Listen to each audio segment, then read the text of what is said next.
మేము కార్తీక మాసంలో పిండి దీపాలు ఎలా చేసుకుంటామో చూపిస్తాను చూడండి. బియ్య పిండిలో చిటికెడు పసుపు, చిటికెడు బెల్లం వేసుకొని వాటర్ పోసుకొని ఇలా కలుపుకోవాలి. ఇలా రౌండ్స్ చేసుకొని ఇక్కడ చూపిస్తున్నట్టుగా ప్రమిదలు రెడీ చేసుకోవాలి.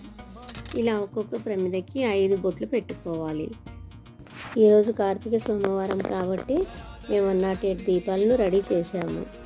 తులసికోట ఉసిరి చెట్టు దగ్గర ఇలా ముగ్గులు వేసుకొని దీపాలు సెట్ చేసుకొని ఇలా పూలతో అలంకరణ చేసుకున్నాము. ఈ పిండి దీపాలతో పాటు ఉసిరి దీపాలు 365 ఒత్తులు కూడా వెలిగించాము. కార్తీక మాసంలో ఎన్ని దీపాలు వెలిగించుకుంటే అంత మంచిది. చూడండి దీపాలు ఎంత అందంగా ఉన్నాయో. ఇలాంటి వీడియోస్ కోసం షేర్ చేయండి, సబ్స్క్రైబ్ చేయండి.